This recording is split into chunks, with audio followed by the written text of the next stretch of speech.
all that he's made, that it's good. And this is where we meet the first human characters in the Bible, Adam and Eve. They're both individual characters, but they're also representative. Adam is the Hebrew word for humanity, and Eve is the Hebrew word for life. And God creates them in his image. In other words, humanity.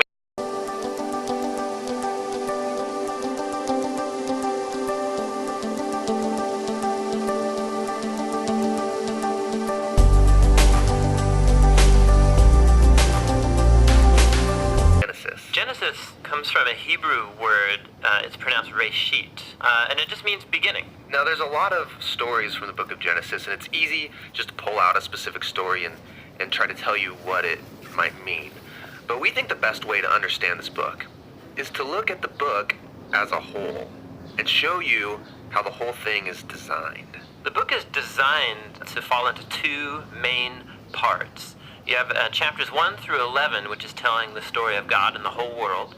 And then you have the second part, which is about God and Abraham's family. That's chapters 12 through 50. And how the two of those parts relate, that's where you find the message of the book. Okay, so let's start back at the beginning. The first part of Genesis begins with a creation story where God creates everything. And how exactly that happens, of course, that's where all the debates come. But he takes a dark, watery chaos and he turns it into a beautiful garden where humans can flourish. That sounds nice. It does sound nice. In fact, 7 different times God says of all that he's made that it's good. And this is where we meet the first human characters in the Bible, Adam and Eve. They're both individual characters, but they're also representative. Adam is the Hebrew word for humanity, and Eve is the Hebrew word for life.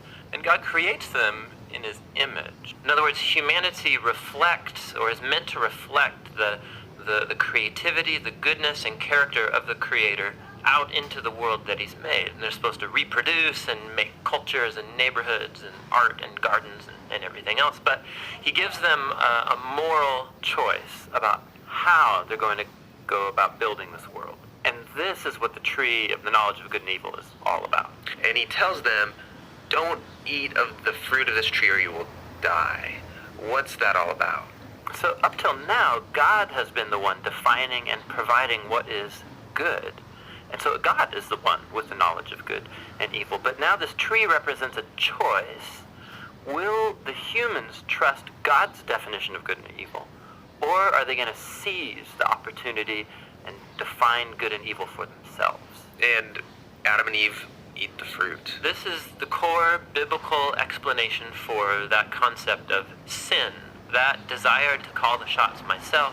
It's the inward turn of the human heart to do what's good for me and my tribe, even if it's at the expense of you and your tribe.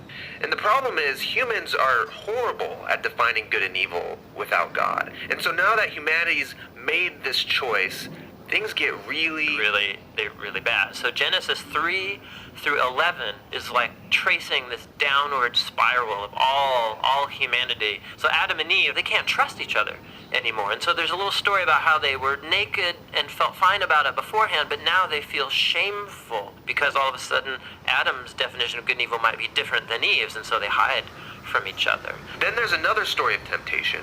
Cain is jealous of his brother Abel, and he gives in and kills him. There's a story right after Cain about a guy named Lamech, and all we know about Lamech is that he accumulates wives like property, and he sings songs about how he's a more violent, vengeful person than Cain ever was, and he's proud of it. Things get so bad with the human race that we see God decide to just wipe us out.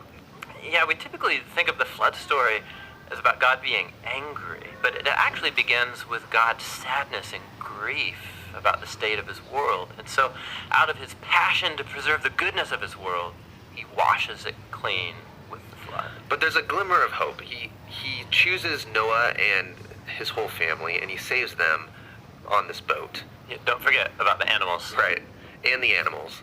So Noah and his family are going to reboot all of humanity. I mean, he must be a pretty great guy.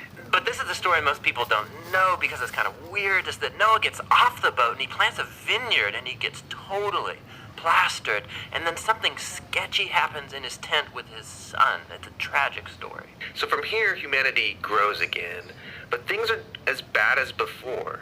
And the last story is the famous story of the Tower of Babel. And in this story, you have all of the nations uniting together to use this new technology they have, the brick. And they want to make a name for themselves and build this big city with a huge tower that will reach up to the gods. But God knows that this city will be a nightmare. And so in his mercy, he scatters them. And all of these stories, they're underlining the same basic idea. When humans seize autonomy from God, when they define good and evil for themselves, it results in a world of tragedy and death. And this leaves you wondering, is there any hope for humanity? Yes, yeah, there is. It's the very next story that answers that question. It's the beginning of God's mission to rescue and restore his world.